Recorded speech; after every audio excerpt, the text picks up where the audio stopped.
Selamat datang teman-teman pengurus Perhimpunan Pelajar Indonesia Dunia periode 2021-2022 dalam rangkaian acara Good Governance dan Welcoming Party. Kepada yang terhormat, Dr. Tanri Abeng MBA, Menteri Negara Pendayagunaan BUMN Kabinet Pembangunan 7 1998.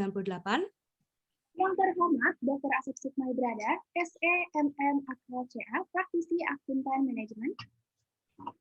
Yang terhormat, Koordinator Perhimpunan Pelajar Indonesia Dunia periode 2021-2022, Mas Farouk Ibnul Haki. Dan yang kami banggakan kepada seluruh tamu undangan, serta rekan-rekan pengurus Perhimpunan Pelajar Indonesia Dunia periode 2021-2022. Perkenalkan, saya Anissa Syafa dari Bidang Satuan Pengendalian Internal. Dan saya, Aiko Humaira Prameswari Armansyah dari Bidang Satuan Pengendalian Internal. Selamat datang kami ucapkan kepada seluruh tamu undangan serta rekan-rekan dalam acara Building a Good Organization with Good Governance webinar. Nah, sebelumnya saya mau memberitahu teman-teman semua tujuan dari acara ini nih. Yang pertama, memberikan edukasi terkait prinsip-prinsip good governance dan penerapannya dalam organisasi PPI Dunia kepada pengurus PPI Dunia. Dan yang kedua, meningkatkan kesadaran pengurus PPI Dunia atas pentingnya prinsip good governance dalam berorganisasi. Karena selain berhasil melaksanakan program kerja dalam sebuah organisasi juga membutuhkan environment yang baik supaya tetap terjaga kesejahteraan seluruh pengurus. Acara selanjutnya adalah menyanyikan lagu kebangsaan Indonesia, Indonesia Raya dilanjutkan dengan Mars PPI Dunia. Hadirin dipersilahkan untuk berdiri ketika lagu Indonesia Raya dimainkan.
Perhimpunan Pelajar Indonesia, putra-putri terbaik bangsa, berdedikasi membangun negeri, menuntut ilmu dan berprestasi. PPI Dunia, kobarkan semangat, meraih mimpi dan cita-cita. PPI Dunia, teruslah berkarya, menginspirasi, memotivasi.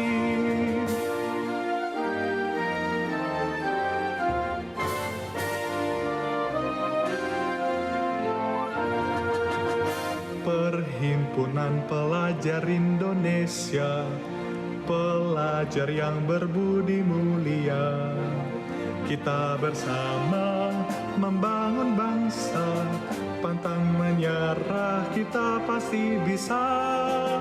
PPI Dunia, kobarkan semangat, meraih mimpi dengan cita-cita. PPI Dunia teruslah berkarya, menginspirasi dan motivasi.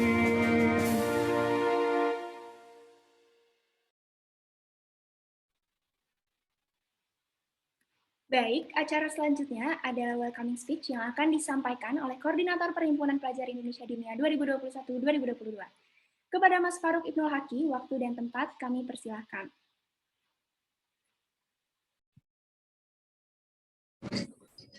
Ya, terima kasih Mbak Anissa dan Mbak Aiko untuk kesempatannya. Suara saya jelas? Jelas ya? Jelas, Pak. Ya, terima kasih. Bismillahirrahmanirrahim. Assalamualaikum warahmatullahi wabarakatuh. Om Swastiastu, Namo Buddhaya, salam kebajikan, salam 24 jam, dan salam sehat untuk kita semuanya. Yang saya hormati Bapak Dr. Tanri Abeng, Menteri Negara Pendayagunaan BUMN Kabinet Reformasi Pembangunan ke-7. Selanjutnya Bapak Dr. Asep Sukma, praktisi akuntan manajemen. Kita dari PPI Dunia mengucapkan terima kasih telah berkenan untuk menjadi narasumber untuk dalam kegiatan welcoming party dan building a good organization with a good governance. Dan tidak lupa juga saya mengucapkan welcome juga kepada rekan-rekan Bapelha, PPI Dunia Cendekia Api, pengurus, anggota pengurus, dan semua peserta yang tidak bisa saya sebutkan satu persatu. Alhamdulillah kita semuanya masih bisa diberikan kesempatan untuk hadir. Sekaligus kita masih diberikan nikmat sama Tuhan Yang Maha Esa, sehingga kita semua masih bisa berkumpul secara virtual dalam kegiatan webinar hari ini. Ini adalah kegiatan yang sangat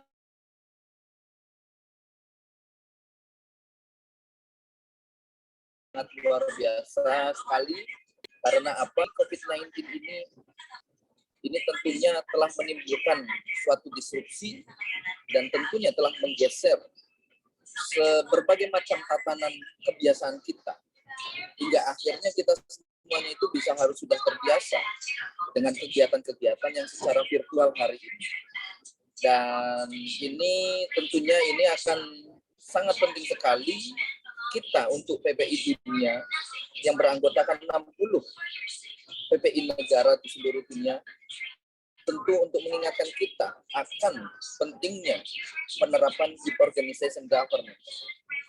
Dengan begitu saya yakin organisasi ini akan terus berlanjut, terus akan berjalan tanpa ada kendala. Walaupun tantangannya itu akan selalu ada gitu. Nah, tidak lupa juga saya akan mention bahwa good organization governance itu sangat penting buat kita semacam PPI Dunia yang basisnya itu adalah organisasi yang tersebar di berbagai macam benua dan di berbagai macam negara yang mungkin sangat sulit untuk berkumpul dalam satu kesempatan secara tatap muka. Itulah kenapa akhirnya kita harus bisa berbicara bahwa penerapan good organization governance dalam era yang seperti ini memanfaatkan teknologi itu adalah suatu keniscayaan. Apa pentingnya? Seperti apa sih tantangannya? Nah, ini harapannya akan segera di-mention atau dibahas secara terbuka, akan dibuatkan pencerahan buat kita semuanya, bagaimana sih idealnya buat kita PPI Dunia yang tersebar seperti ini itu bisa menerapkan good organization governance. Terlebih lagi, kita menyadari good organization governance itu di organisasi semacam kita di PPI ini itu adalah menjadi suatu kelemahan. Banyak sekali kelemahan. Bahkan segala macamnya itu pasti punya, baik di level manapun, baik di level PPI dunia, kawasan maupun negara, pasti akan ada suatu kelemahan dalam penerapan good organization governance. Oleh karena itu kita perlu mendapatkan pencerahan, perlu mendapatkan insight, perlu mendapatkan masukan. Bagaimana sih idealnya good organization governance itu dilakukan di PPI Dunia. Selain itu juga, saya juga akan menambahkan bahwa berbagai upaya kita itu sudah kita mulai lakukan. Seperti di Biro Kesekretariatan, kita terapkan bagaimana prosedur dalam kesekretariatan administrasi. Di Biro SPIHK itu bagaimana controlling terhadap bidang di internal dan kelembagaan. Ini akan penting sekali, sehingga ini akan patut untuk kita sinergikan bersama-sama, baik itu pada level direktur maupun biro, dan juga pada level yang lain juga, sehingga penerapan good organization governance itu akan bisa terlaksana dengan baik dan lancar.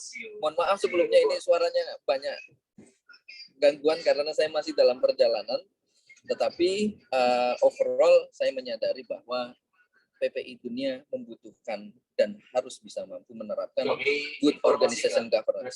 Dan saya terima kasih kepada Biro SPIHK yang telah menginisiasi webinar hari ini untuk kegiatan yang sangat bermanfaat sekali.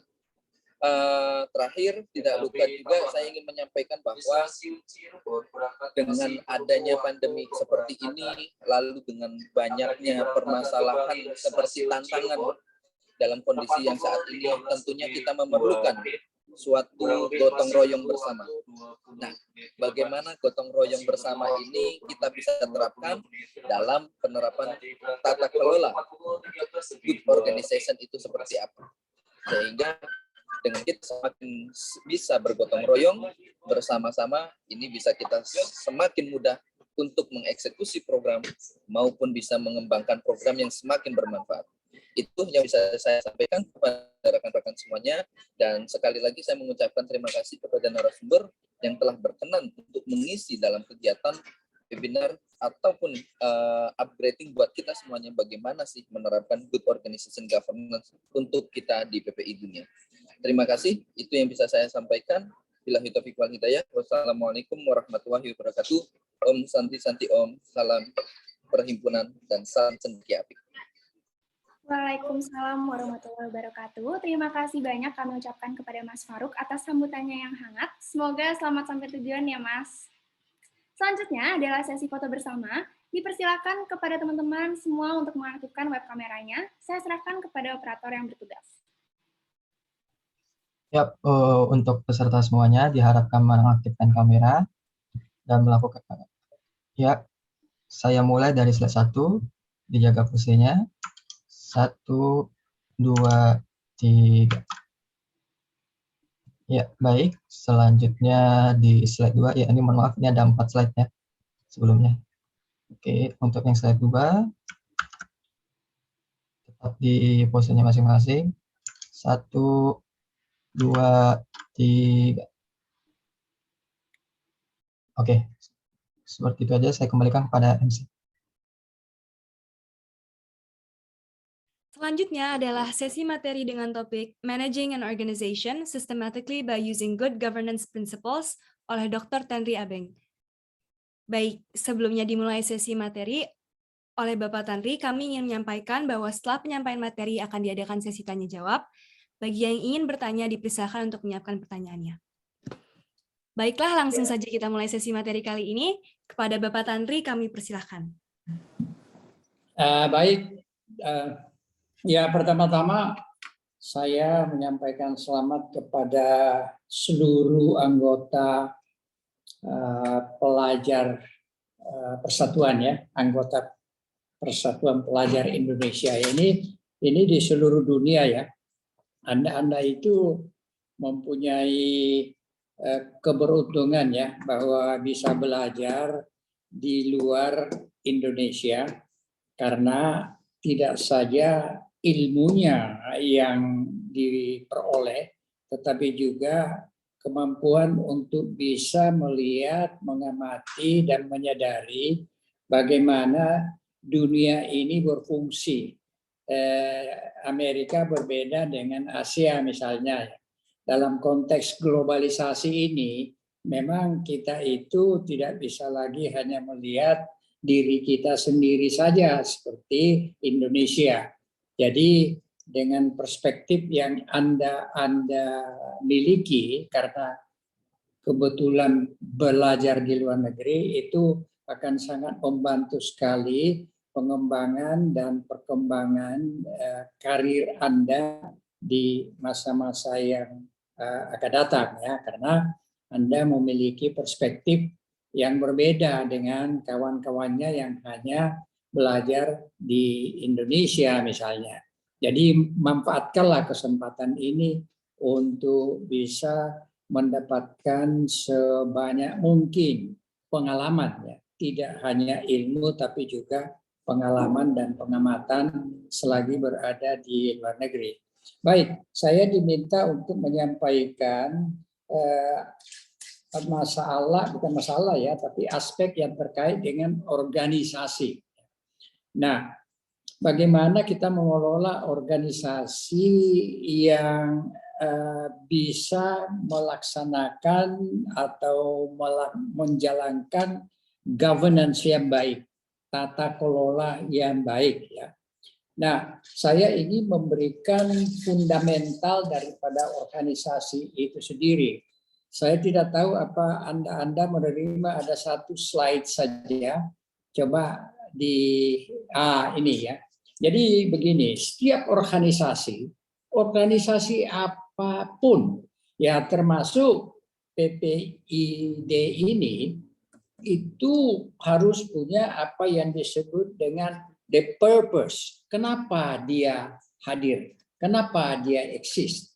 Apalagi organisasi-organisasi misalnya yang berkecimpung di bidang bisnis, di bidang politik. Semua organisasi harus memiliki apa yang kita sebut dengan the purpose. Misinya apa, kehadirannya apa, untuk apa dia ada. Nah, kalau itu sudah jelas, kalau memang tidak jelas dan tidak ada purpose, ya jangan diadakan organisasi itu. Itu hanya akan menghabiskan resources termasuk waktu. Jadi define the purpose first. Definisikan dulu the mission and the purpose of the organization itu first ya. Nah, kalau itu sudah ada, itu juga harus ada visi. Visi ini harus dikembangkan oleh para pengurus ya. Kalau di perusahaan itu biasanya para direksi dan juga board members untuk menentukan atau memberikan sasaran mau kemana organisasi itu ya. The vision itu tujuannya mau kemana, mau berada di mana dia dan kapan ya. Mantan Menteri Luar Negeri Amerika yang paling terkenal namanya Henry Kissinger. Henry Kissinger mengatakan begini, if you don't know where you are going, every road will take you nowhere. Jadi karena Anda tidak jelas mau akan berada di mana kapan, maka mau lewat mana saja nggak akan nyampai. So if you don't know where you are going, every road will take you nowhere, kata dia. Nah, itu betul itu. Makanya harus ada vision. Nah, nanti saya akan menjelaskan dengan menceritakan paling tidak ada 2 cases ya. Nanti supaya jelas apa yang kita masukkan dengan purpose, apa yang kita masukkan dengan vision, dan sesudah jelas kita punya tujuan, kita punya sasaran mau berada di mana kapan, maka harus ada strateginya. Apa itu strategi? Strategi itu adalah pilihan dari beberapa alternatif yang kita harus tempuh untuk mencapai tujuan itu, sasaran itu. Jadi strategi melibatkan pilihan-pilihan tertentu. Kalau tidak ada pilihan, maka itu bukan strategi. Jadi memang di dalam membangun organisasi, kita harus memiliki yang dinamakan strategi itu. Nah, kalau strateginya sudah kita pilih, maka harus ada struktur organisasi itu sendiri. Struktur ini merupakan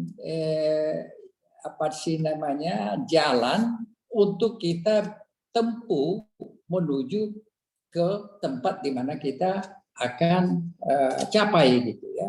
Jadi structure is very important ya.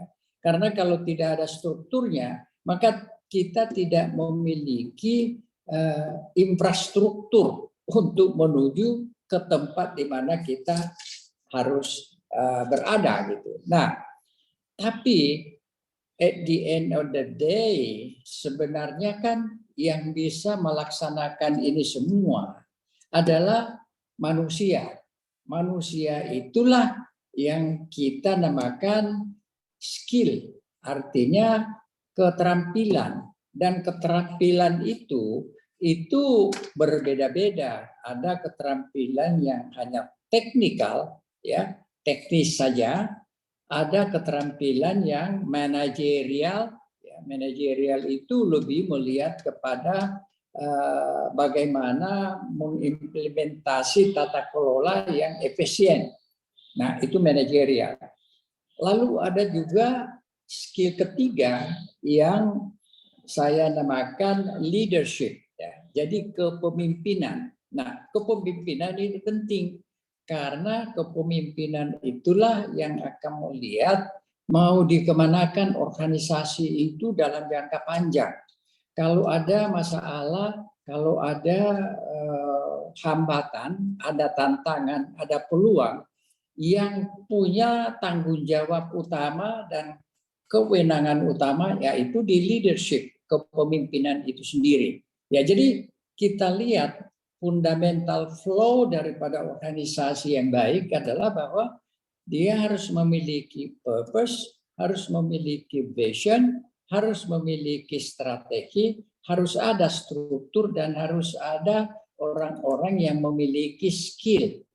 Skill, baik itu teknikal, manajerial, maupun itu leadership. Nah, semua ini diikat oleh apa yang disebut dengan sistem. Nah, sistem inilah sebenarnya lebih dekat dengan tata kelola yang baik. Ya, sistem itu mengatur semua, bagaimana tanggung jawab dari atas ke bawah, accountability, kemudian responsibility itu diatur, ya, sehingga yang tidak bertanggung jawab atau tidak memiliki kewenangan, ya dia tidak melaksanakan tugas yang bukan menjadi kewenangannya atau tanggung jawabnya gitu. Nah, itu adalah sistem.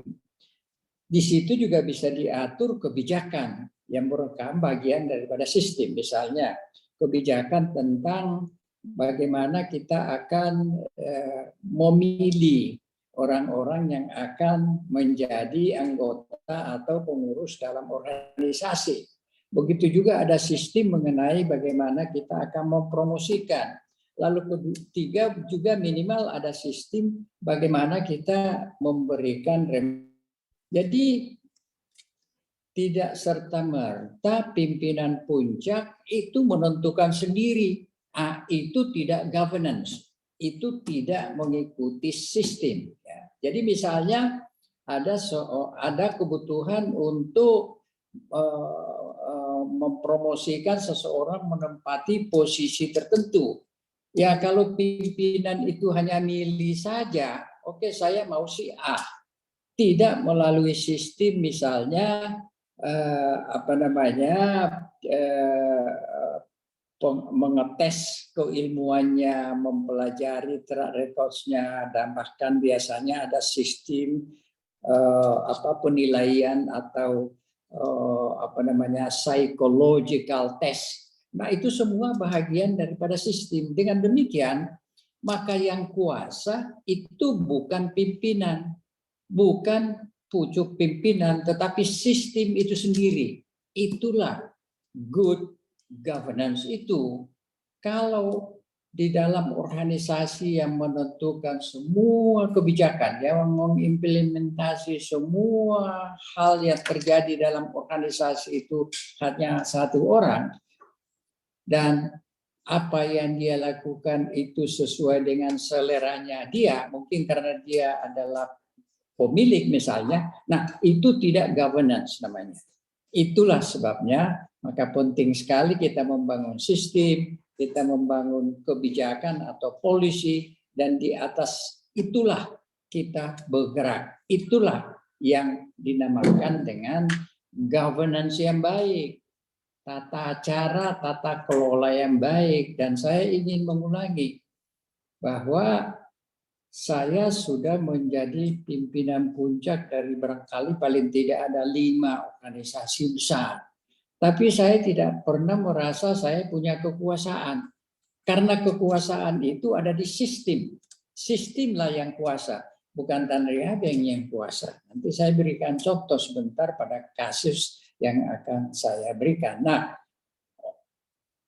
bagaimanapun juga, kalau sudah ada visi, sudah ada strategi, strukturnya baik, orangnya baik, kan yang paling penting semua agenda-agenda yang ingin kita lakukan untuk mencapai delivering the purpose itu harus ada implementasi. Nah, implementasi ini itu lebih banyak didrive oleh yang namanya pimpinan. Apakah ya barangkali dalam organisasi PPID itu ya koordinatornya berkoordinasi dengan katakanlah koordinator yang lain ya di daerah-daerah yang lain. Tapi dalam organisasi yang memang terstruktur dengan baik, apakah itu pemerintah, apakah itu politik, apakah itu dunia usaha, ini harus tertata dengan baik. Kalau ini tidak tertata dengan baik, maka itu berarti tidak governance, tidak mengikuti proses atau governance yang baik. Dan itu sangat berbahaya. Nah, coba saya akan menyampaikan 2 cases untuk menjelaskan bagaimana organisasi yang baik itu berfungsi mulai daripada kehadirannya itu sendiri. Nah, di awal tahun 1990, masih Presiden Soeharto, Pak Harto sudah mendeteksi bahwa kejayaan penerimaan negara dari minyak itu akan berkurang, bahkan bisa menjadi negatif, dan sudah negatif. Jadi tahun-tahun 80 sampai 90 itu hidupnya ekonomi kita itu dari minyak. Kita ekspor minyak, itulah merupakan pendapatan daripada negara kita. Tetapi setelah kemudian minyak ini berkurang, akhirnya bukannya kita memperoleh pendapatan dari minyak, tapi kita harus keluar duit untuk mengimpor minyak. Nah, Pak Harto pada akhir tahun 19, saya masih ingat 1988, itu sudah memerintahkan Menteri Pariwisata untuk menggerakkan pariwisata ini agar dia menjadi sumber pendapatan devisa nomor 1. Jadi waktu itu Pak Yop Abe itu terkenal sekali. Pak Yop ini Menteri Pariwisata yang terkenal mengatakan kepada Pak Harto, apa betul pariwisata ini akan menjadi foreign exchange earner nomor 1, ya, penghasil devisa pertama, bukan minyak lagi, bukan tekstil lagi. Pak Harto mengatakan iya. Dan itu dilakukan 33 tahun yang lalu, dan itu benar. Itulah yang terjadi sekarang ini. Oleh karenanya, maka pada awal tahun 1990 dibentuklah organisasi ya yang dinamakan Badan Promosi Pariwisata Indonesia, BPPI. Nah, what is the purpose? Tujuannya apa? Tujuannya untuk menggantikan peranan daripada minyak untuk menghasilkan devisa bagi negara Republik Indonesia. That is the purpose. Jadi Badan Promosi Pariwisata itu dibentuk untuk untuk menghasilkan devisa, melahirkan devisa agar kita tidak lagi tergantung kepada devisa dari minyak yang akan terus berkurang.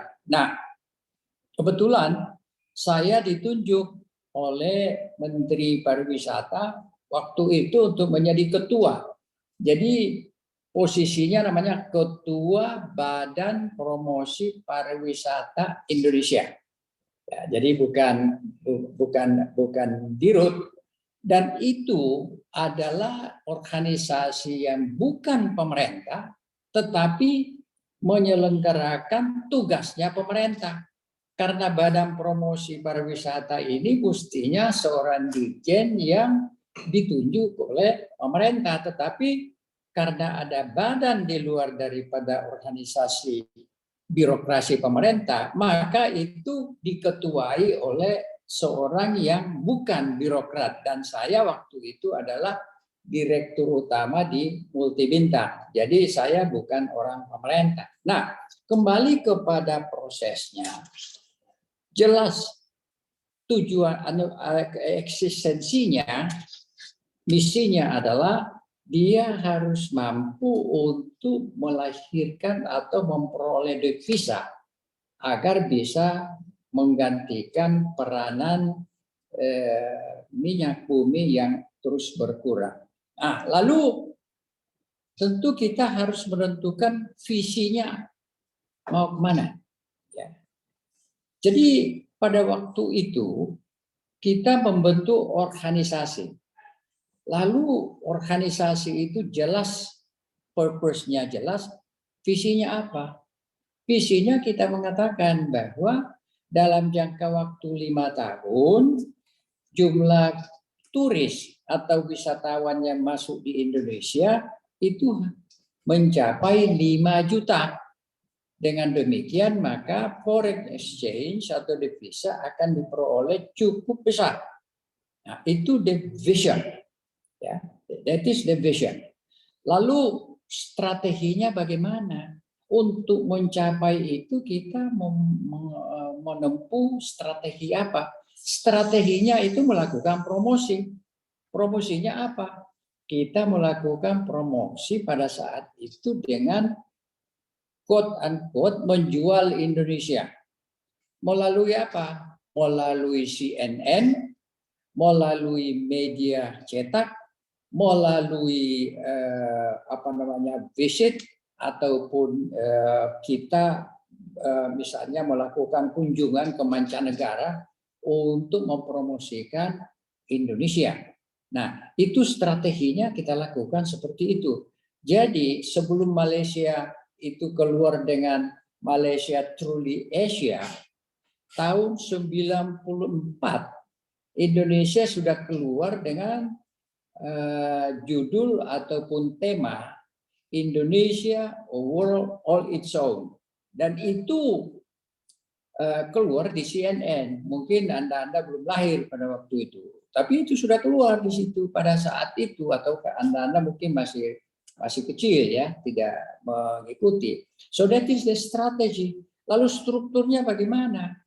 Karena ini organisasi non pemerintah melaksanakan tugasnya pemerintah, maka yang duduk di situ adalah bukan orang pemerintah. Saya ditunjuk sebagai ketua, tetapi saya memiliki anggota-anggota di dewan itu juga semuanya dari swasta dan ada beberapa dari pemerintah, tetapi tidak dalam fungsinya sebagai orang pemerintah. Untuk apa? Supaya kita memformulasikan kebijakan. Kebijakan kita bagaimana? Tata kelola kita mesti bagaimana? Nah, lalu tentu di sini harus jelas siapa-siapa yang memiliki kemampuan itu, skill.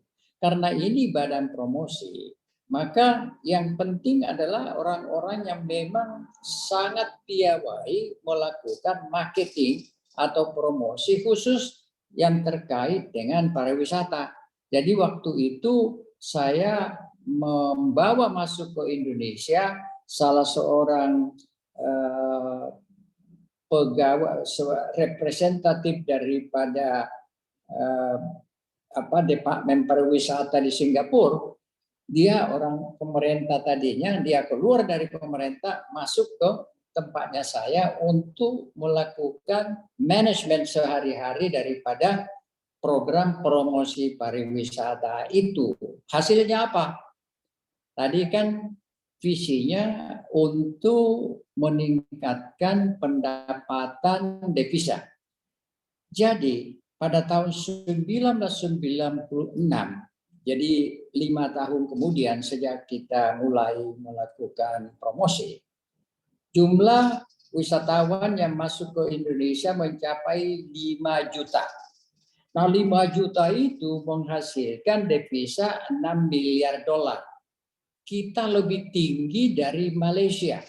Kalau sekarang Malaysia itu 3-4 kali lebih besar dari kita devisa yang diperolehnya. Tapi kita waktu itu mengalahkan Malaysia. Nah, itu berarti yang terjadi adalah bahwa purpose-nya itu betul-betul dicapai, kita melahirkan devisa, kita memperoleh devisa, dan ini melalui proses pengembangan visi, strategi, struktur yang baik, orang yang benar, dan sistem yang merupakan bagian dari tata kelola kita pada waktu itu. Nah, itu contoh yang menurut saya cukup sederhana. Kenapa saya ambil ini sebagai contoh?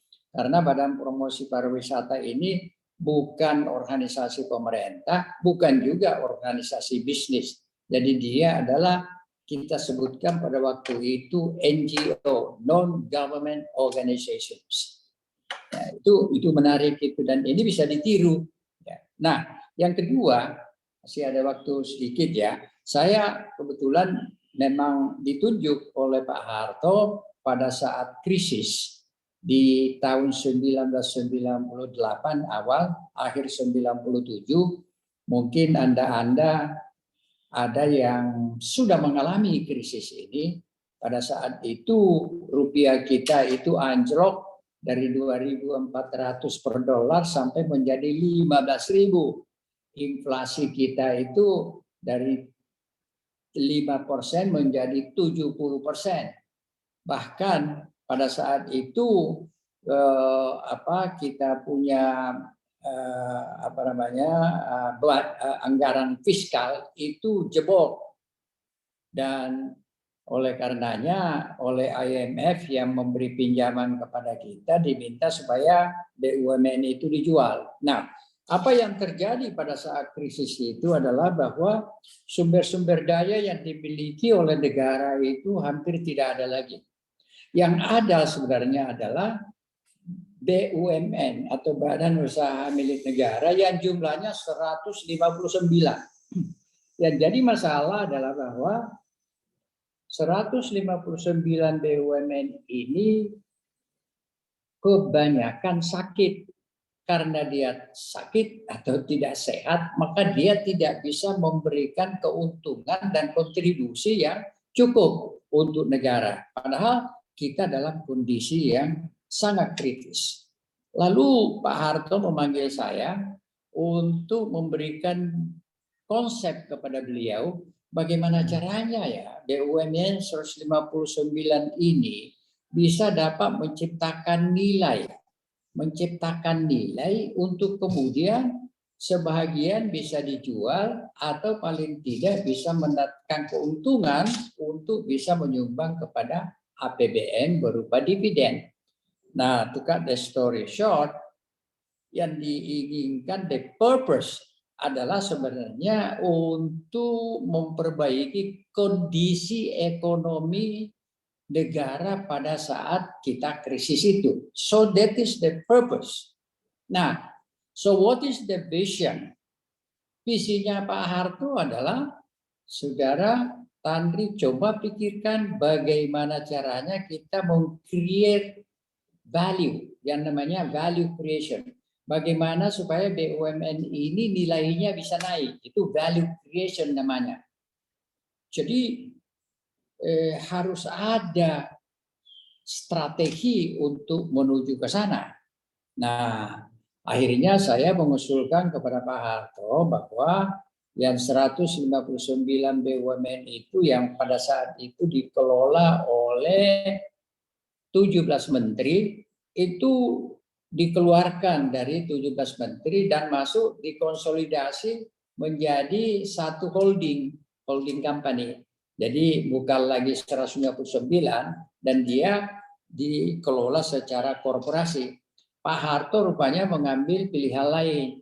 Bukannya membuat holding, tetapi menunjuk saya menjadi Menteri Negara Pendayagunaan BUMN. Itulah asal-usul daripada Kementerian Badan Usaha Milik Negara itu. Jadi apa yang terjadi adalah bahwa untuk menciptakan nilai ini, maka harus ada strategi. Strateginya itu adalah bagaimana mengumpulkan 159 itu lalu dilakukan yang disebut dengan restrukturisasi. Artinya dikelompokkan sektor-sektor yang sama atau klaster-klaster yang sama dalam holding. Dengan demikian maka terjadi efisiensi dan sekaligus terjadi fokus pengembangan daripada BUMN ini menjadi profitable, menjadi menguntungkan. Dan pada saat dia menguntungkan, sedikit saja kita jual, kita bisa memperoleh devisa untuk menunjang perkembangan ekonomi kita dan memperbaiki kondisi daripada rupiah kita yang anjlok. Sehingga pada saat Habibie selesai tugasnya dan saya juga selesai tugas saya pada Oktober 99, rupiah sudah menguat dari 15.000 per dolar menjadi 7.000 per dolar. Itu kita betul-betul capai dan struktur organisasi yang ada bukannya holding tetapi kementerian. Dan di bawah kementerian itu yang saya pimpin, saya sebagai menteri itu ada 5 deputi yang mengelola 159 itu. Jadi rata-rata itu 30 perusahaan dikelola oleh satu deputi. Itu cerita pendeknya. Tetapi apa yang kita lakukan adalah dalam membangun sistem atau tata kelola yang baik adalah bahwa tidak bisa menteri itu dengan semena-mena misalnya hanya menunjuk siapa yang akan menjadi pimpinan di BUMN. Itu harus ada sistemnya. Ada sistem yang disebut dengan tim penilai. Dilakukan asesmen supaya itu sesuai dengan profesionalisme yang memang dibutuhkan untuk itu. Begitu juga misalnya kalau kita mau melakukan privatisasi, menjual saham-saham BUMN itu kepada publik. Itu ada sistemnya, ada tata kelolanya, bahwa ada 15 cara yang kita harus tempuh untuk bisa menjual satu lembar saham.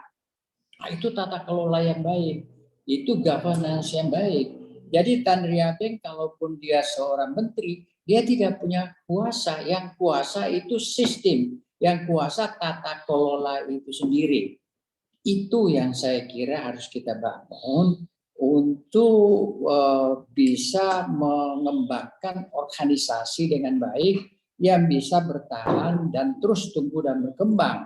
Ya alhamdulillah Kementerian BUMN ini terus tumbuh dan berkembang dan itu adalah hasil daripada satu proses di mana kesepakatan membangun itu mendirikan organisasi kementerian itu karena jelas the purpose is clear, the vision is clear, the strategy is clear, dan the structure is clear. Kemudian orang-orang yang memang kita butuhkan itu haruslah mereka yang memiliki kemampuan untuk ditempatkan di mana dia harus berposisi. Itu adalah bagian daripada tata kelola yang baik atau governance yang baik. The bottom line is governance harus menjadi panglima, bukan pimpinan atau menteri yang jadi panglima. Governance menjadi panglima. Itu yang kita harus bangun. Kalau ini ada, siapapun yang jadi pemimpin, maka semuanya akan berjalan dengan baik karena sudah ada sistem, sudah ada policy, dan sudah ada governance yang bisa diikuti oleh siapapun yang menjadi pemimpin. Saya kira itu ya para pelajar yang ada di Indonesia karena di luar negeri ya, karena waktunya sudah cukup. Kalau sebenarnya kata saya memberikan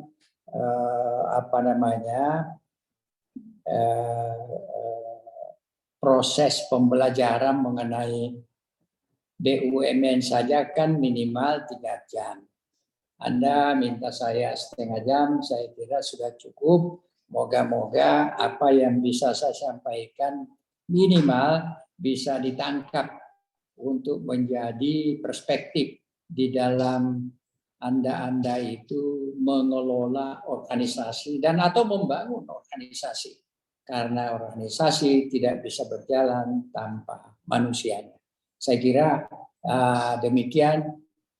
Selamat kepada semua anggota Persatuan Pelajar Indonesia dimanapun Anda berada.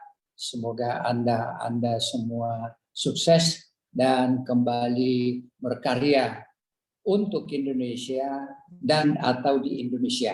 Berkarya tidak harus di Indonesia, tetapi untuk Indonesia.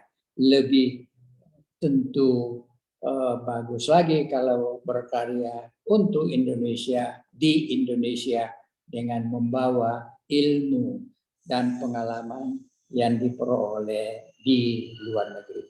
Terima kasih. Assalamualaikum warahmatullahi wabarakatuh. Waalaikumsalam warahmatullahi wabarakatuh. Terima kasih banyak kepada Bapak Tantri Abeng atas penyampaian materi yang sangat luar biasa. Jadi kalau saya rangkum lagi, memang dalam organisasi itu sangat harus diperhatikan ya teman-teman beberapa aspek penting, yaitu kita harus tahu tujuan, visi, strategi, yang pastinya melibatkan keterampilan tertentu untuk mencapai tujuan, dan juga struktur, keterampilan, dan juga yang pastinya responsibility. Baiklah, kali ini kita memasuki sesi tanya-jawab. Seperti yang sudah disebutkan sebelumnya kepada rekan-rekan peserta, yang bertanya, boleh langsung raise hand atau bisa ditulis di kolom chat. Oke, ada paling banyak 3 pertanyaan ya, silakan. Ya, betul, Pak Tantri. Pertanyaan pertama dari SPIHK Angelin, kira-kira dari Bapak sendiri, apa kesulitan-kesulitan yang Bapak alami, khususnya dalam menganut sistem good governance ini, dan apa solusi dari Bapak dalam menangani hal tersebut? Kesulitan apa? Kesulitan yang Bapak alami, khususnya dalam menganut sistem good governance, dan solusi. Oh ya, di dalam berorganisasi khususnya oleh seorang pemimpin itu tidak pernah tanpa ada tantangan. Jadi saya tidak mengatakan kesulitan, tantangan. There is always challenge. Dan tantangan itu senantiasa bersumber dari manusia. Jadi oleh karenanya, Anda untuk menjadi pemimpin organisasi, Anda harus mampu memahami manusia itu sendiri. It is always about the people. Pertama, terkadang di dalam organisasi ada konflik antara orang-orang di dalam organisasi itu sendiri. Nah, sebagai pemimpin yang harus meluruskan pertentangan itu, Anda yang pertama harus lakukan kembali kepada governance itu tadi. Kembali kepada sistem itu dulu. Kalau itu sudah berada di situ, pendekatannya juga pendekatan manusiawi. Tidak bisa manusia itu dikelola sebagai mesin. People are people. Nah, itu yang Anda harus belajar. Di dalam ilmu manajemen, ada yang disebut dengan scientific management and art of management, seni memanage. Nah, disitulah masalah ataupun aspek manusia itu memang kita harus dalami. Oh, itu sebabnya kenapa banyak orang-orang asing misalnya di Indonesia atau di negara berkembang, mereka jago-jago. Masuk di Indonesia, dia punya masalah karena dia tidak mampu menghayati masalah manusia itu. So, at the end of the day, is basically you are dealing with people. Try to understand people, lakukanlah komunikasi yang baik. Tidak ada masalah yang tidak bisa kita pecahkan kalau kita mampu berkomunikasi. Jadi semua masalah yang saya hadapi yang terkait dengan konflik, wah di mana-mana ada saja konflik, itu bisa diatasi dengan komunikasi yang baik. So, learn about communication. Itu kunci ya. Oke, ada lagi? Baik, terima kasih atas jawabannya. Terus untuk pertanyaan kedua, dari KSK Imas, sebagai pelaku sejarah lintas generasi, apa trik khusus dari Bapak untuk kami para milenial menyikapi ancaman middle income trap dengan menganut sistem good governance ini? Terima kasih. Iya, saya kira middle income trap ini memang sesuatu yang iya orang bicara, tapi saya sendiri tidak tahu persisnya apa ya. Intinya adalah bahwa mungkin kita sudah tidak bisa growing lagi gitu ya. Kita sudah berada di middle income, tetapi kita tidak bisa tembus untuk menjadi negara yang maju kan. Nah, saya kira yang kita harus ada dua hal paling tidak menurut saya. Today everything is technology. Anda tidak bisa maju tanpa teknologi. Itu penting. Nah, yang kedua, kembali kepada the leadership of the nation, kepemimpinan negara ini. Karena kepemimpinanlah yang harus mengembangkan yang kita namakan dengan policy, kebijakan. Kebijakan di bidang ekonomi bagaimana, kebijakan di bidang sosial bagaimana, kebijakan di bidang politik bagaimana. Nah, ini tiga kebijakan ini harus diambil oleh pimpinan sebuah negara. The challenge adalah bahwa pemimpin sebuah negara, misalnya presiden, dia kan tidak berdiri sendiri. Dia harus bekerja sama dengan yang namanya legislator, yang namanya DPR. Jadi ini kembali ada seni di sini. Seorang pemimpin yang memiliki ilmu seni untuk bisa melakukan kerjasama dengan orang-orang, termasuk orang DPR, itu akan mampu mengatasi masalah-masalah ini. Tetapi the middle income trap ini is a reality yang harus kita hadapi. Dan ini menurut saya is number one technology, number two education in general, and number three leadership daripada negara kita. Oke. Ya baik, terima kasih banyak atas jawaban yang sangat. Satu lagi ya? Satu lagi ya. Sudah. Udah sih Pak, tidak ada pertanyaan lagi dari teman-teman. Oke, bagus. Mudah-mudahan Anda bisa menyimak beberapa hal. Ini singkat banget, tetapi kalau ada salah satu atau dua yang Anda bisa simak, itu sudah cukup. You don't have to understand everything I say, but if you can pick up one or two aspects, itu sudah bagus untuk Anda. Ya, selamat ya sekali lagi. Assalamualaikum warahmatullahi wabarakatuh. Waalaikumsalam warahmatullahi wabarakatuh. Sebelum menutup sesi materi dari Bapak Tanri Abeng, kami selaku perwakilan dari Perhimpunan Pelajar Indonesia Dunia ingin memberikan cenderamata sebagai bentuk apresiasi atas ilmu yang telah Bapak berikan. Waduh, hebat ya. Ada cenderamata. Berikut sertifikat apresiasi dari kami. Boleh kami melakukan sesi dokumentasi, Pak? Oke. Dimohon tim teknikal untuk membantu proses. Oke, di sini saya akan memulai sesi dokumentasi. Saya hitung ya, 1, 2, 3. Oke, sekali lagi, 1, 2, 3. Oke, terima kasih. Saya lempar ke Anda. Oke, terima kasih atas sertifikatnya. Mudah-mudahan bisa dipakai untuk cari kerjaan lagi ya. Kami ucapkan terima kasih sekali lagi kepada Bapak Tanri atas penyampaian materi dan materi. Oke. Kita dapat bertemu kembali. Sehat selalu, Pak. Amin, amin. Selamat berdiskusi. Terima kasih. Terima kasih banyak, Pak. Oke, teman-teman, rekan-rekan sekalian, sebelum kita lanjut ke materi berikutnya, mungkin aku mau menyapa dulu kali ya. Sudah ada narasumber kedua kami, Bapak Asep Sukma Ibrada. Halo Pak Sukma, selamat siang. Selamat siang, Aiko. Siang Pak, apa kabar hari ini? Baik, sehat, alhamdulillah. Oke, Pak Sukma izin ya Pak, sebelum kita lanjut ke materi Bapak, mungkin kita ada game sedikit dulu untuk Ya, para silakan. teman-teman, Ya, biar mungkin nggak terlalu mumet gitu kan, takut Ya. siang-siang kepalanya agak panas ya. dikit. Makasih, silakan. Makasih Pak. Oke Nisa, sekarang kita mau main apa nih?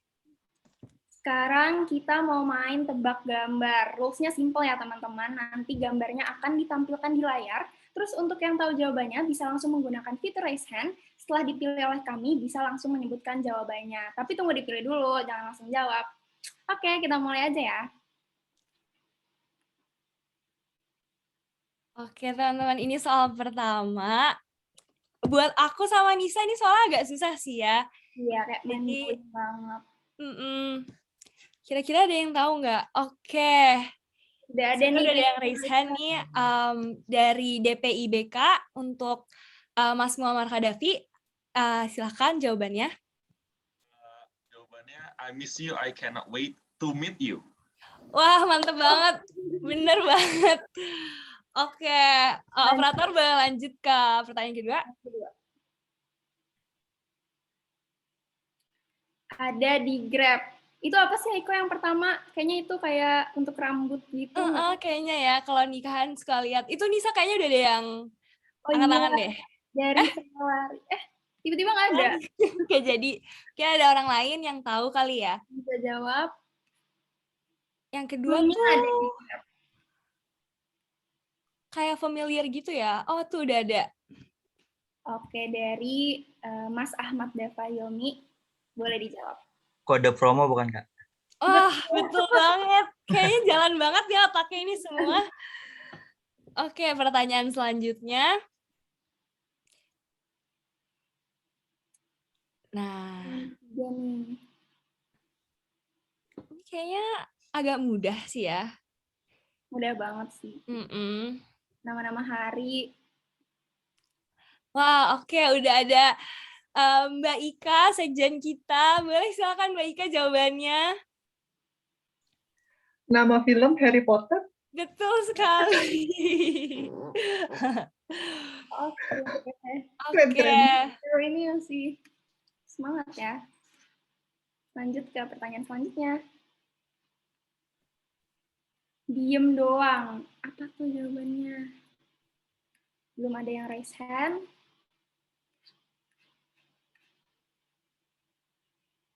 Apa ya? Ada yang tahu nggak ya? Terpantau belum ada yang raise hand nih, Aiko. Jujur aku juga bingung sebenarnya apa ya.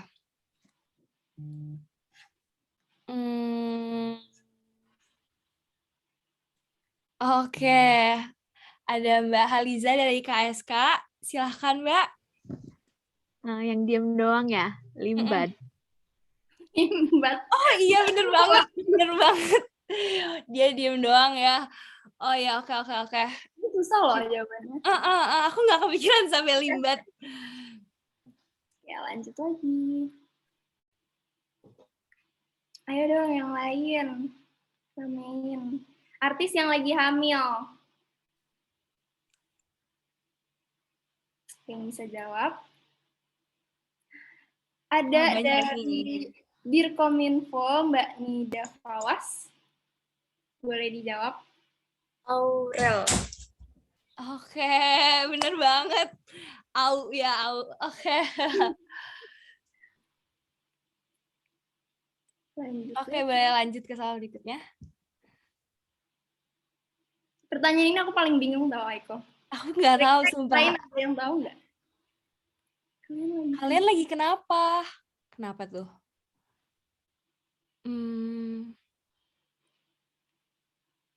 Yang aku tahu ada Mas Gibran sih di situ. Jadi itu doang.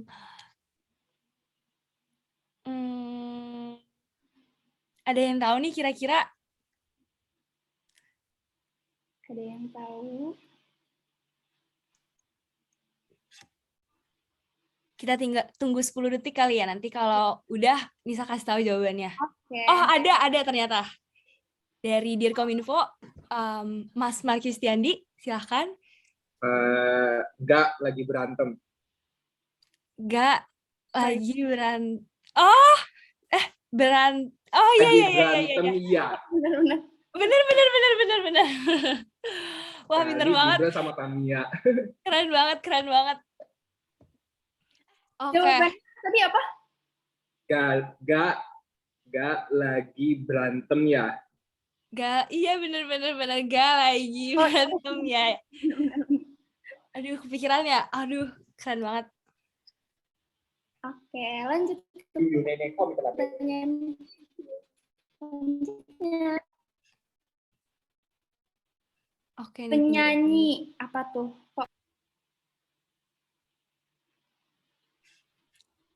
Oke, udah ada Mbak. Siapa nih yang muncul di screen kamu, Nis? Mbak Audi Aulia dari PPI mana, Mbak? Dan direktorat mana? Dari PPI Malaysia, Direktorat Kemitraan Bisnis. Tulus. Betul. Oke, lanjut ya. Penyanyi indie. Apa tuh?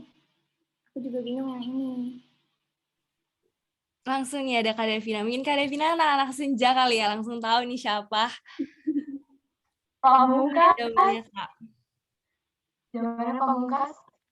Nah, bener banget. Dari tadi pada jago-jago banget sih. Langsung tahu ya. Lanjut. Artis Badai. Siapa yo?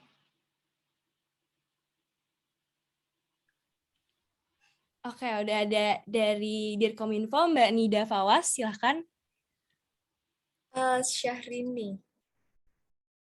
Betul. Oh iya, bener banget. Bener. Syahrini ya. Tadi kayaknya di kolom chat ada yang nanya sebelumnya kenapa bisa Pamungkas. Mungkin Pam dan Unggas ya, jadi Pamungkas. Pam dan Unggas.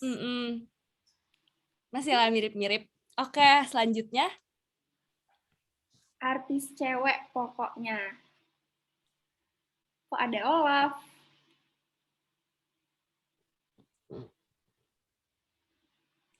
Oke, ada Mas Torik Al-Fakih. Silahkan, Dari Mas. PPI mana, Mas? Dan Iya, dan direktorat apa, Mas? Dari PPI Malaysia, Direktorat Pelari. Oke, silakan dijawab. Ola Ramlan. Betul. Bener. Ola Ramlan. Iya, benar. Pertanyaan selanjutnya, pasangan impian. Apa tuh pasangan impian? Kok Gigi? Oh, banyak nih kayaknya yang jawab. Siapa nih yang muncul di kamu? Coba dari DPIBK, Mas Muammar Hadafi, boleh dijawab. Raffi Nagita bukan nggak? Gigi. Betul, Gigi Raffi. Ya, betul. Oke, itu aja ya. Namanya?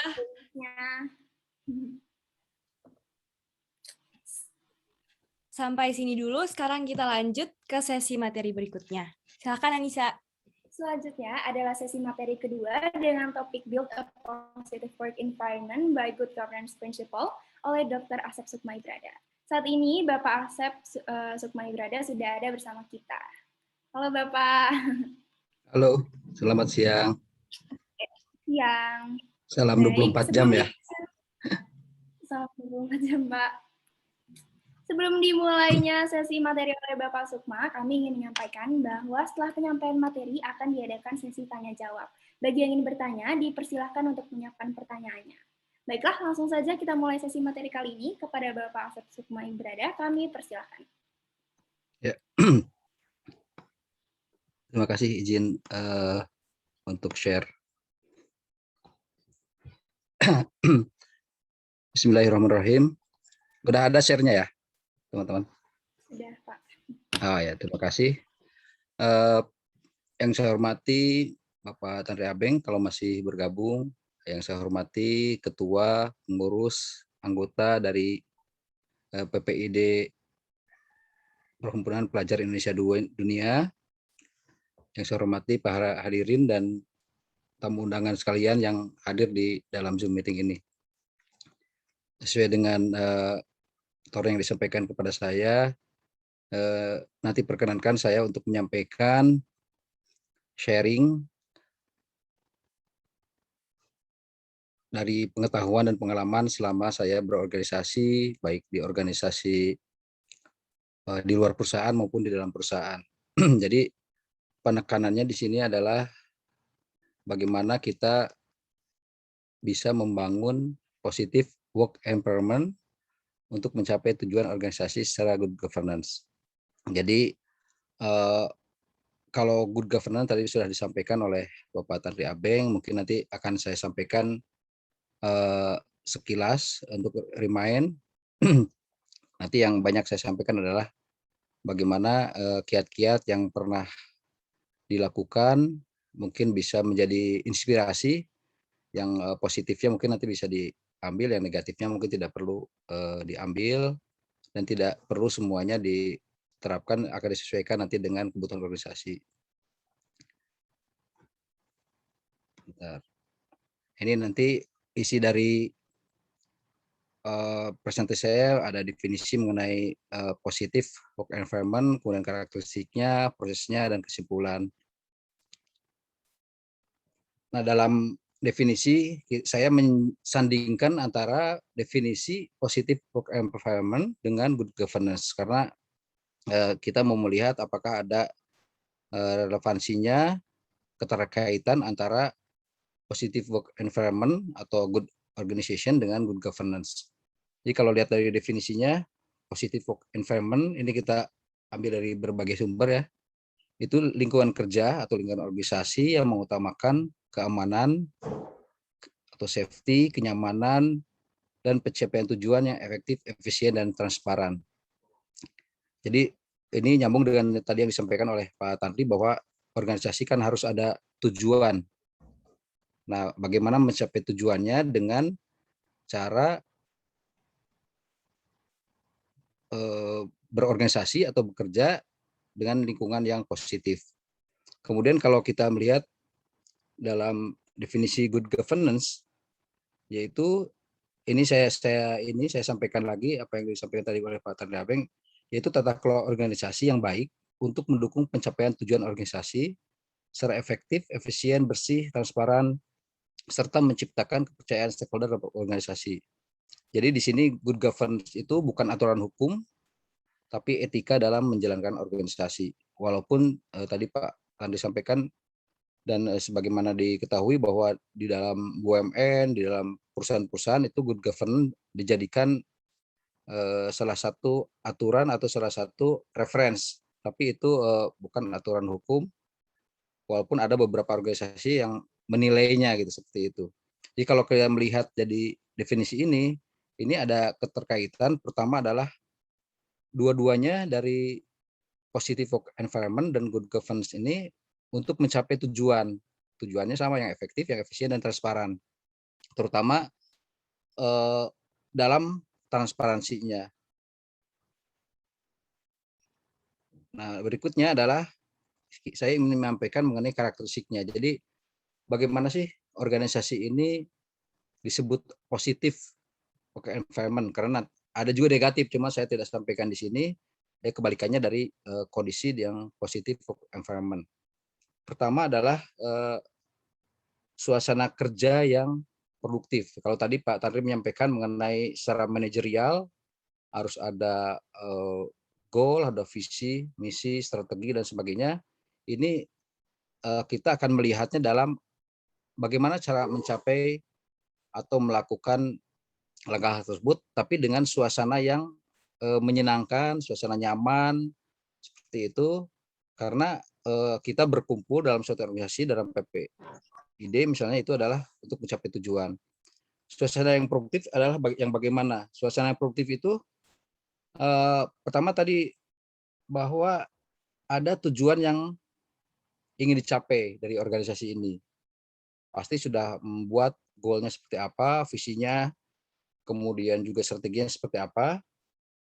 Nah, itu semua itu dilakukan secara bersama-sama. Tadi yang Pak Tri sampaikan, tidak diketok dari pimpinannya, dari ketuanya atau dari koordinatornya, tapi itu dirembukan secara bersama. Nah, dari tujuan itu tentunya bisa di breakdown menjadi target tahunan. Dari misalnya PPID itu dalam 5 tahun atau 3 tahun, itu di breakdown dalam tahunan, bulanan, mingguan, harian, sehingga semua pengurus, semua anggota pengurus itu tahu apa yang akan dicapainya. Jadi dari target, goal, visi, misi dan sebagainya itu di breakdown per waktu, per unit kerja. Tadi kan ada banyak unit kerjanya ya. Kemudian sampai ke semua pengurus, sehingga kalau ada tempat organisasinya, ini kalau karena ini dunia mungkin tempatnya kan berjauhan, tapi siapapun yang datang ke organisasi, yang beraktivitas di organisasi itu sudah tahu besok tuh akan mengerjakan apa, minggu depan akan mengerjakan apa, tahun depan akan mengerjakan apa, sehingga mereka datang tuh memang ada yang harus dikerjakannya, tidak datang kemudian berkumpul-kumpul saja, kayak hahehe lah seperti itu ya kalau teman-teman nilai ini, kemudian pulang gitu seperti itu. Tapi kalau ada tujuan seperti itu pasti produktif. Kemudian yang kedua adalah komunikasi. Jadi komunikasi ini baik dari koordinator, kemudian dari nanti ada di bidang tertentu, di semua bidang, kemudian dengan pengurus organisasi yang lain sampai tingkat ke bawah, itu memang harus ditetapkan bahwa komunikasinya dibuka, jalur komunikasinya. Zaman sekarang, zaman IT, komunikasi itu kan bisa yang komunikasi komunal, misalnya ada grup di berbagai ya, kemudian dari mulai di chatting, grup diskusi, kemudian dan sebagainya. Ada juga dibuka juga komunikasi yang private, japri lah kalau sekarang seperti itu ya. Karena mungkin ada orang yang tidak bisa berdiskusi secara komunal, karena setiap orang kan beda-beda. Tapi dia bisa japri. Yang penting dibuka. Jadi dari koordinator, top manajemennya organisasi ini membuka peluang kepada organisasi di bawahnya, termasuk yang paling kecil itu untuk berkomunikasi. Itu harus dinyatakan bahwa kita siap. Ya kalau karena ini PPID 24 jam ya harus kapanpun seperti itu harus dibuka, karena konsultasi, ngobrol atau masalah itu kan tidak bisa dibatasi oleh waktu. Yang kedua adalah saling, karakteristiknya adalah suasananya saling menghargai dan berempati antar sesama organisasi. Jadi setiap anggota pengurus, setiap pengurus itu harus tahu bahwa untuk mencapai goal ini tidak bisa dilakukan sendiri. Itu pasti tergantung kepada departemen lain, kepada divisi lain, atau kepada unit yang lain. Karena dia tidak bisa berdiri sendiri, otomatis tercipta ketergantungan yang positif antar unit organisasi. Oleh karena itu, karena ketergantungan, selayaknya saling menghargai, karena dia tidak bisa kalau tidak dibantu oleh unit kerja yang lain. Seperti sekarang mengadakan acara seperti ini, tentunya ada udah dibagi tugasnya. Nah, antar tugas itu harus saling ada saling ketergantungan, karena kalau jaringannya mati ya tidak bisa kan, misalnya seperti itu, jaringan internetnya mati. Oleh karena itu unit lain dari MC misalnya atau dari kesekretariatan itu sangat tergantung ke satu yang lain. Jadi kalau menghargai pekerjaan orang lain itu suasana sudah bagus. Kemudian yang selanjutnya adalah tercipta sistem penghargaan yang layak dan menarik. Jadi penghargaan ini bukan dalam arti penghargaan harus misalnya tim yang sukses menyelenggarakan sekarang webinar ini mendapatkan hadiah barang, uang dan sebagainya. Penghargaan itu bisa berupa materi, bisa berupa imateri, misal dengan kalau secara fisik ketemu dengan tepukan bahu saja, dengan pelukan, dengan seperti itu aja sudah membuat bahagia yang melakukan penghargaan. Dan penghargaan ini harus betul-betul spesifik. Jadi misalnya contoh seperti ini. Acara ini nanti terselenggara dengan baik, lancar sampai selesai. Setiap orang tentunya akan diberikan penghargaan. Nah, penghargaan itu memang harus spesifik dalam arti seperti ini. Misalnya si A MC, misalnya seperti itu. Jadi penghargaan itu misalnya ini secara informal ya. Kami dari pengurus, ketua pengurus sangat menghargai pekerjaan MC yang seperti apa disebutkan, sehingga MC itu tahu, oh dihargainya saya karena ceria, karena lancar berbicara, itu harus spesifik. Kalau secara umum MC pekerjaannya bagus yang mananya ya gitu. Jadi supaya kalau kita spesifik menyampaikan apa yang kita hargai, nanti dia yang lainnya berarti ada yang kurang. Nah itu harus diperbaiki, dan yang sudah bagusnya harus ditingkatkan. Itu kenapa harus spesifik. Jadi kalau ada misalnya contoh satu lagi, kalau ada orang memberi kartipot kepada ketua, seyogianya diberikan, oh ini bukan reportnya bagus, bukan soalnya seperti itu saja, tapi yang bagusnya di sebelah mana gitu. Itu yang spesifiknya seperti itu. Kemudian positive work environment yang selanjutnya adalah suasana kerjanya harus mengintegrasikan antara kehidupan organisasi dan kehidupan pribadi. Apalagi teman-teman kan masih sekolah ya, ada urusan pribadi, ada urusan sekolah, ada urusan organisasi.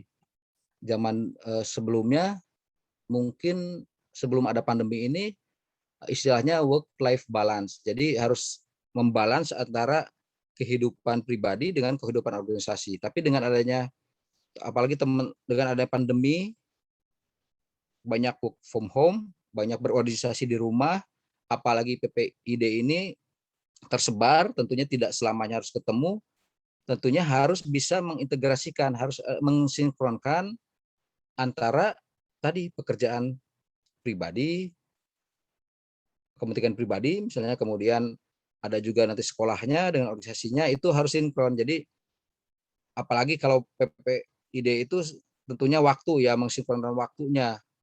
Yang satu misalnya ada yang kuliah, ini sudah masih siang, ada yang sudah malam dan sebagainya, itu harus terintegrasi. Dalam arti bukan hanya work-life balance, tapi work-life, misalnya studi balance, seperti itu harus seimbang. Apalagi semua dilakukan sekarang kan berjauhan. Itu untuk karakteristiknya.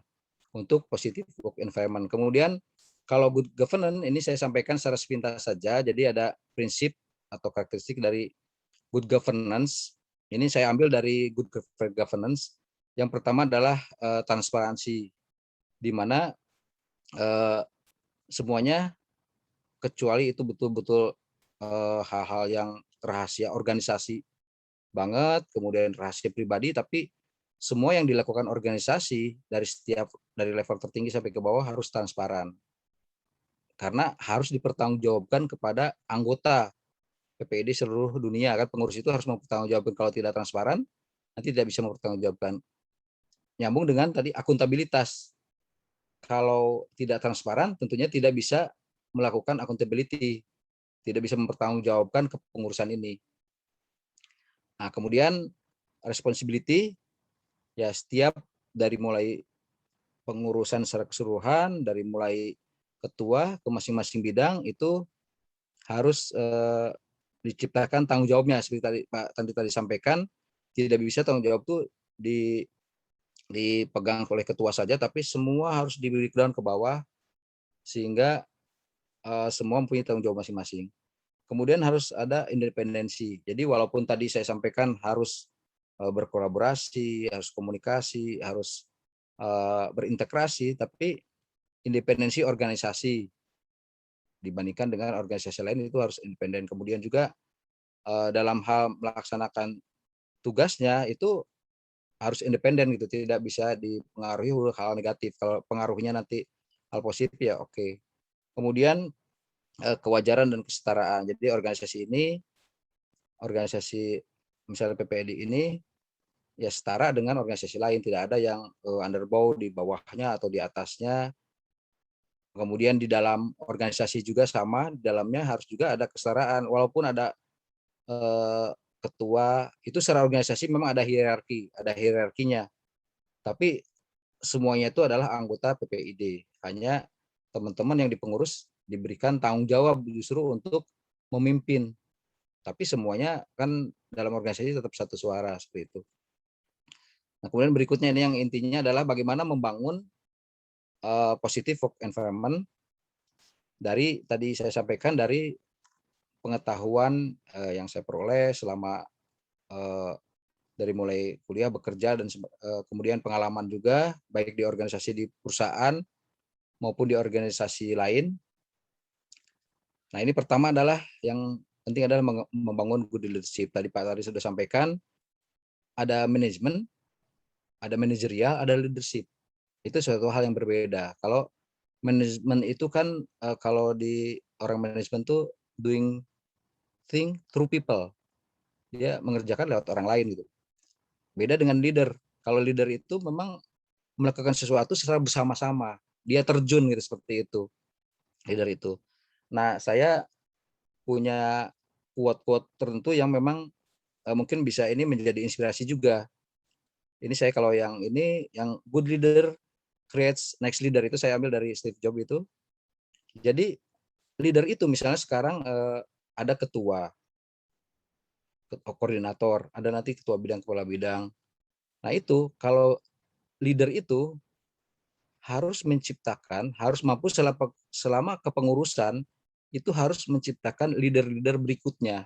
Jadi di organisasi maupun dari pemerintah, organisasi swasta, perusahaan itu harus tercipta kesinambungan antara generasi berikutnya. Misalnya kalau sekarang teman-teman mungkin kan kalau di kuliah tuh angkatan ke berapa, misalnya di tengah-tengah lah semester, misalnya kalau S1-nya misalnya 4 tahun di semester atau di tingkat 3 semester 6, nanti tentunya harus bisa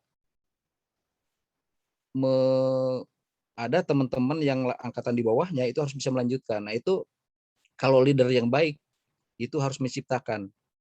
Jadi kalau dia pergi ada penggantinya, jangan dia pergi begitu saja seperti itu. Itu dari good leader itu menciptakan next leader. Itu cirinya seperti itu kalau good leadership. Itu bukan hanya tadi karena koordinator, tapi semua kan leader. Dari mulai top sampai bawah tuh leader, kecuali memang tidak ada followernya seperti itu. Nah kemudian juga kalau leader itu tadi bukan seperti manajemen. Kalau manajemen itu kan mendirect pekerjaan, membagi pekerjaan. Tapi kalau leader itu, cirinya good leader itu adalah harus memberikan inspirasi. Inspirasi kalau manajemen itu biasanya memaksa orang bekerja, padahal orang itu tidak mau bekerja, mengerjakan itu. Kalau manajemen itu kan, kamu bekerja, walaupun orang itu nggak mau bekerja, nggak mau mengerjakan itu, ya namanya manajemen seperti itu, mendirect. Tapi kalau good leader itu harus menginspirasi bagaimana follower itu, leader kemudian ada followernya di bawahnya, itu bisa mengerjakan sesuatu yang dia pikir nggak bisa. Misalnya saya disuruh mengerjakan A, saya itu nggak bisa. Tapi kalau leader yang baik, kalau manajemen, kalau manajer, Anda harus dikerjakan. Saya nggak mau tahu Anda sudah direkrut harus menyelesaikan pekerjaan A. Tapi kalau leader itu harus memberikan inspirasi bagaimana sih cara mengerjakan ini. Jadi seperti itu perbedaannya dan banyak hal lainnya. Kemudian yang selanjutnya di sebelah kanan adalah menciptakan organisasi yang jelas. Tadi nyambung dengan sampaikan Pak Tanri. Pertama tadi ada goalnya, ada strategi, visi, misi. Hierarkinya harus jelas. Ini pastilah kalau di PPED kan udah lama juga. Tugas jawab-jawabnya harus clean and clear. Siapa bertanggung jawab untuk apa. Jadi tujuannya harus jelas. Jadi harus jelas siapa yang mengerjakan, apa yang dikerjakannya, dan harus mengerti. Harus mengerti apa yang dikerjakannya itu. Gitu. Jangan sampai dia mengerjakan, ya asal dikerjakan aja. Disuruh ketik, yang ngetik aja, harus tahu. Kemudian kapan harus dia menyelesaikan pekerjaan ini, timeline-nya. Kemudian bagaimana pekerjaannya itu harus diciptakan seperti itu. Bagaimana? Jadi bagaimana itu tidak harus dari atas, diinspirasi dari top leader, tapi juga dari rekan-rekan sejawatnya atau maka dari followernya. Kemudian kepada siapa dia harus mau bertanggung jawab itu harus jelas seperti itu, sehingga tadi accountability, transparansi, kesetaraan yang prinsip-prinsip dari good governance-nya itu bisa dilakukan di sini di dalam organisasi. Kemudian selanjutnya adalah menciptakan kode etik yang disepakati bersama. Jadi kan tadi good governance itu karena sejalan dengan positive work environment, dengan good organization, itu bisa dijadikan etika organisasi, atau juga dibuatkan organization culture-nya seperti apa. Jadi kalau PPID misalnya culture-nya seperti apa, kode etiknya seperti apa, itu akan disepakati bersama, ditaati bersama. Dan ada yang harus dipahami oleh masing-masing anggota pengurus. Siapapun pengurus, mereka atau dia tuh harus bangga dengan apa yang dikerjakannya. Tapi juga harus punya integriti dimanapun dia bekerja. Jadi dipindahkan dari bidang satu ke bidang lain, dari wakil ketua nanti naik, itu harus menjadi kebanggaan. Ditempatkan dimanapun, di bidang apapun harus menjadi kebanggaan, tapi tetap integritasnya harus dijaga. Integritas itu tadi dipagari dan kode-kode etik yang disepakati bersama. Kemudian membangun komitmen, suasana komunikasi. Tadi saya sudah sampaikan di depan. Jadi komunikasi itu antar sesama anggota, antar pengurus dengan anggota. Tadi baik formal maupun informal. Jadi komunikasi ini sepanjang pengalaman saya, misal di kantor waktu itu, kalau kita bertemu di kantor itu formal, waktunya sebentar, apalagi teman-teman kan kuliah segala macam. Tapi kalau dilakukan informal, makanya ada kalau di DPR ada lobbying seperti itu, di bisnis juga ada dengan olahraga, dengan pertemuan informal. Itu komunikasi informal itu lebih efektif untuk mencari solusi, melakukan komunikasi antar anggota, antar pengurus untuk menyelesaikan masalah. Kemudian membangun kolaborasi yang sehat untuk semua tujuan. Jadi kita tim, nanti ada quote di belakang saya, kita tuh punya tujuan bersama. Nah itu harus dilakukan secara bersama-sama. Bukan hanya karena kita organisasi, tapi kita harus ada dalam diri kita itu memang kita tuh tim. Tujuan ini tidak bisa tercapai kalau dilakukan oleh sendiri-sendiri. Jadi tidak ada egoisme. Kemudian yang selanjutnya semua berperan sesuai dengan kemampuan. Jadi harus ada di dalam sesama pengurus untuk sesuai dengan levelnya, itu harus saling memberi. Biasanya teman-teman tuh inginnya selalu diberi, tapi harus teman-teman harus tanpa diminta oleh si penerima, itu kita harus tahu bahwa dia itu perlu apa. Jadi aktif melakukan ini seperti itu. Sesuai dengan kompetensi masing-masing. Teman-teman kan ini pasti bidang studinya macam-macam, sudah ada ilmunya, ilmu organisasi ada yang sudah di mana-mana, ada yang belum. Nah itu memberikan sesuatu apa yang sebenarnya dia tidak minta, tapi kita bisa menawarkan sesuatu. Kita harus tahu.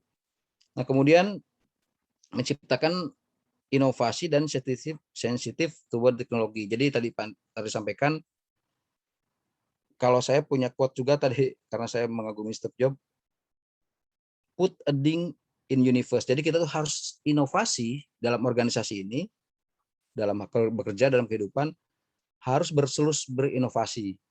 Sekecil apapun, tidak harus dalam level organisasi, dalam level dunia, tapi dalam level bidang masing-masing. Jadi kalau put a ding in universe, on universe, ding itu kalau diterjemahkan tuh itu den, titik. Jadi kalau biasanya mobil, kalau kena ini jalan apa batu-batu jalan kecil itu kan ada den kecil, titik. Nah itu in universe, kebayang nggak dalam suatu universe besar seperti ini? Itu saja di inovasi seperti itu aja harusnya bisa dilakukan gitu. Seperti itu. Dan yang paling penting adalah bukan hanya tadi ide inovasi, tapi ide yang baik, inovasi yang baik adalah ide yang bisa dijalankan. Walaupun tadi sekecil apapun, walaupun hanya den di universe, tapi bisa dijalankan. Kemudian karena sekarang teman-teman hampir semuanya lah teman milenial yang melek teknologi. Kemudian teman-teman walaupun tadi berbagai jurusan, berbagai bidang studinya, tentunya dalam organisasi harus dilakukan juga tetap pelatihan dan pengembangan secara berkesinambungan. Jadi teman-teman kan kalau S1, S2 maupun S3 di PPID ini kan jurusannya macam-macam. Tapi harus ada memang pelatihan, kemudian yang pengembangan yang secara berkesinambungan sesuai dengan kebutuhan organisasi. Baik itu spesifik, kayak saya dulu pernah memimpin satuan pengawasan internal, baik di organisasi perusahaan maupun di organisasi di luar gitu. Jadi SPI atau internal audit itu kan tugasnya mengaudit. Tapi saya merubah paradigma dari watchdog, dari auditor itu menjadi mitra manajemen, menjadi konsultan untuk kawan-kawan selevel. Nah, kemudian juga menjadi konsultan juga bagi teman-teman yang di bawahnya. Nah, itu kebanyakan kalau di internal audit itu di trainingnya itu mengenai audit.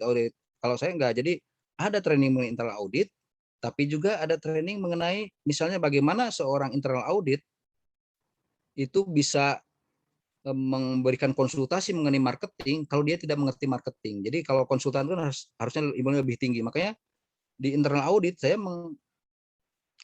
memberikan pelatihannya itu pelatihan mengenai finance, pengetahuan mengenai teknis, pengetahuan mengenai marketing dan sebagainya, SDM dan sebagainya. Jadi ada dua, ilmu auditnya itu udah pasti.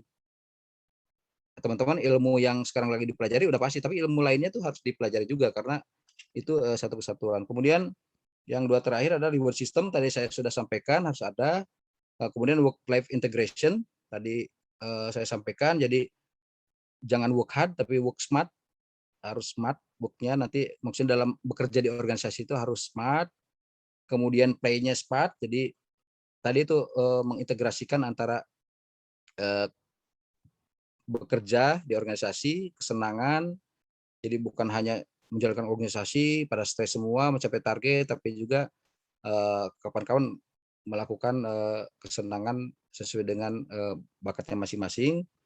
Nah, kemudian tadi antara work, antara organisasi, play, kemudian mungkin study, teman-teman ya itu harus bukan hanya buat mungkin ya, ketiganya itu harus eksis dalam harmoni. Apalagi sekarang teman-teman kan berjauhan, itu harus selalu harmoni, karena nggak bisa full di organisasi nanti sekolahnya terganggu, full di organisasi nanti nggak pacaran seperti itu, atau kebalikan ada yang pacaran terus sehingga sekolahnya atau organisasinya nggak terbengkalai. Saya kira seperti itu untuk membangunnya. Ini banyak lagi mungkin yang bisa di-sharing, tapi ya tidak usah tadi Pak disampaikan, tidak usah semua diterapkan, ambil yang urgent untuk diterapkan. Nah, kesimpulannya dari yang saya sampaikan bahwa pertama, positive work environment ini sangat esensial untuk menjalankan organisasi yang efektif dan efisien dan good governance. Karena tadi dari definisinya memang berkaitan untuk mencapai tujuan yang sama. Kemudian di kesimpulan yang kedua bahwa positive work environment ini itu harus tercipta kalau bergandengan antara suasananya kondusif, organisasinya positif, kemudian yang kedua etika organisasinya dijaga sehingga ke dalamnya enak, kemudian keluar untuk pertanggungjawaban juga enak. Mungkin itu yang bisa saya sampaikan. Ini saya sampaikan quote dalam di sini bahwa saya ada ini sumber quote-nya. We are not a team because we work together. Jadi kita tuh bukan hanya tim karena kita kerja bersama. Kalau kerja banyak yang kerja bersama itu, tapi kita tim, PPID ini tim karena kita respect, trust, and care for each other. Jadi kita berorganisasi itu ya tadi ada saya dengar kekeluargaan. Indonesia itu gotong royong, kekeluargaan, saling menghargai, itu nilai-nilai itulah yang jangan sampai hilang di kita di Indonesia, di dalam skala kecil di PPID. Jadi itu yang bisa saya sampaikan. Terima kasih atas atensinya dari teman-teman. Kalau nanti ada yang perlu didiskusikan, bukan bertanya karena saya bukan dosen, tidak memberikan yang pasti, tapi kita bisa sharing seperti itu. Makasih. Wassalamualaikum warahmatullahi wabarakatuh. Waalaikumsalam warahmatullahi wabarakatuh. Terima kasih Pak Sukma atas penyampaian materinya yang sangat luar biasa. Saya sangat setuju dengan statement Pak Sukma terkait pentingnya membangun positive work environment melalui aspek manajerial dan aspek leadership untuk menjalankan sebuah organisasi. Baiklah, kali ini kita langsung memasuki sesi diskusi ya Pak, bukan tanya jawab. Iya, betul, diskusi aja. Kepada rekan-rekan peserta yang ingin bertanya, boleh langsung menggunakan fitur raise hand atau bisa ditulis di kolom chat. Oke, sudah ada beberapa pertanyaan. Oke, dari Mas Andasmara, saya bacakan ya Pak, izin bertanya. Selama di organisasi sebagai mahasiswa, sering saya dan teman-teman merasa overwhelmed sama kegiatan organisasi yang kadang rasanya lebih banyak dari kuliah atau kerja. Kira-kira apakah ada tips dan trik untuk kami para mahasiswa supaya bisa tetap berorganisasi secara efektif, terutama dalam hal time management? Ya, terima kasih ya. Satu aja Mbak ya. Oke. Jadi memang betul tadi saya sampaikan yang poin yang terakhir dalam membangun itu ya, di sini di mana, bahwa harus ada, kalau dulu ke belakang itu work life balance. Jadi harus menyeimbangkan, ada hidup kayak bekerja lah. Bekerja itu kadang-kadang kan gini, kalau orang ada yang bekerja, ada yang ekstrim ya, kalau di kayak perusahaan, ada perusahaan itu sampai malam bekerja, nggak ada waktu. Jadi dia pergi, anaknya masih tidur, misalnya kalau sedang bekerja ya, dia pulang anaknya sudah tidur lagi, jadi nggak pernah ketemu. Sabtu Minggu ke kantor juga, seperti itu kan tidak balance gitu. Itu yang ekstrim. Ada juga yang ekstrim, saya pernah membaca di media itu, ada perusahaan itu yang dia itu bekerja dalam setahun itu mungkin 6 bulan, 6 bulannya itu libur gitu, seperti itu sangat ekstrim kan. Seperti itu ada manajemen yang mengharuskan bekerjanya full hampir 24 jam, Sabtu Minggu juga bekerja karena mencapai target. Tapi ada juga yang seperti itu, yang relatif, bahkan untuk cuti, untuk leave ya, cuti itu ada yang memang nggak boleh sama atasan itu, ada yang malah disuruh gitu. Nah sebenarnya ini pertama adalah lakukan pembagian tugas. Jadi kalau di misalnya gini, di kepala bidang humas misalnya ada komunikasi dengan masyarakat atau segala macam, itu jangan sampai tergantung kepada satu orang. Itu prinsipnya. Harus, kalau dia leaders, dia harus menciptakan next leader-nya. Yang berikutnya yang akan leader itulah yang bisa jadi menggantikan dia. Jadi jangan sampai tergantung pada satu orang.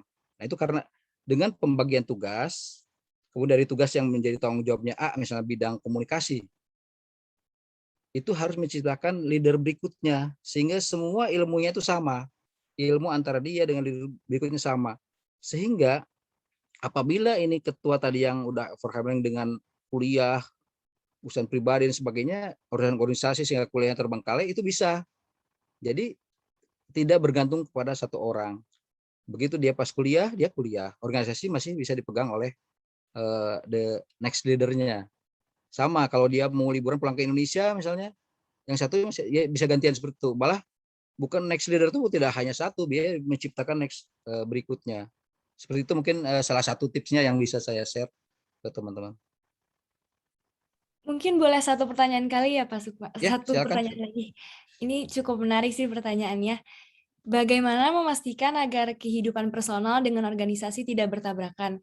Misalnya ketua atau penanggung jawab yang berteman dekat dengan bawahannya sehingga kadang suka segan untuk menegur, atau contoh praktikal lainnya dalam organisasi. Ya itu makanya sebenarnya dalam good governance itu tadi sampaikan Pak Tanri itu, ini dilatih perusahaan ya. Kalau itu perusahaan pribadi, perusahaan private ya, itu memang sangat kental pengaruh dari yang punya perusahaan terhadap perusahaan. Nah, kalau di organisasi tadi ada keterikatan ya antara pengurus dengan pengurus di bawahnya dan sebagainya. Memang itu yang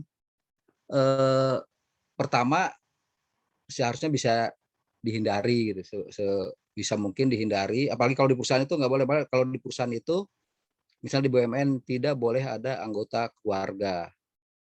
Di perusahaan swasta juga sama. Misalnya kalau pimpinannya ada ayahnya, anaknya nggak boleh ada di bawah, keluarganya ada di bawah. Itu harus mundur seperti itu.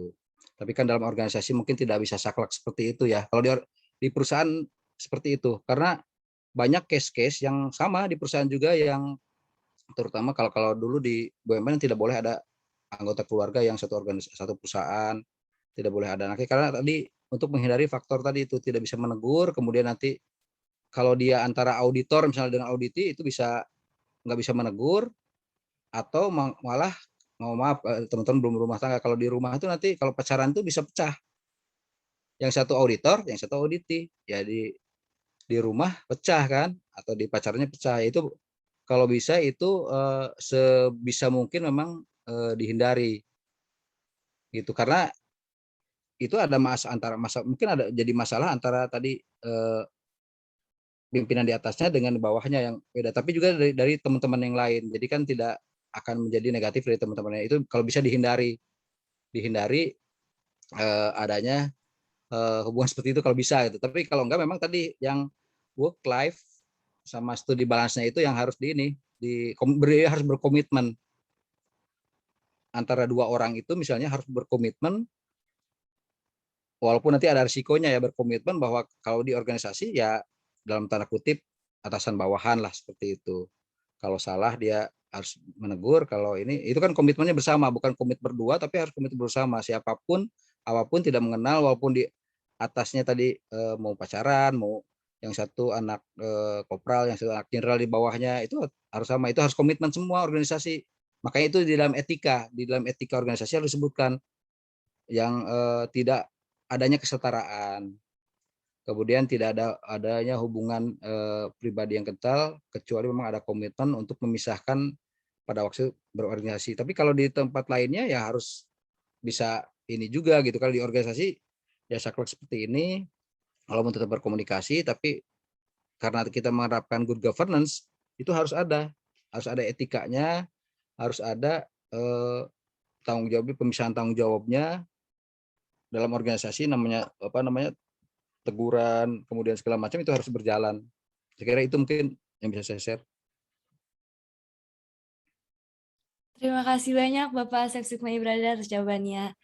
Baik, jika tidak ada pertanyaan lagi dari rekan-rekan semua, kami persilakan Bapak Sukma untuk mungkin memberikan sedikit closing statement kali ya Pak, mengenai materi, sebuah kesimpulan pendek aja mungkin sedikit. Ya, terima kasih. Jadi saya lupa tadi menyampaikan selamat ke teman-teman pengurus baru ya, PPID, teman-teman generasi berikutnya yang akan memimpin Indonesia dari skala nasional sampai skala terkecil pun.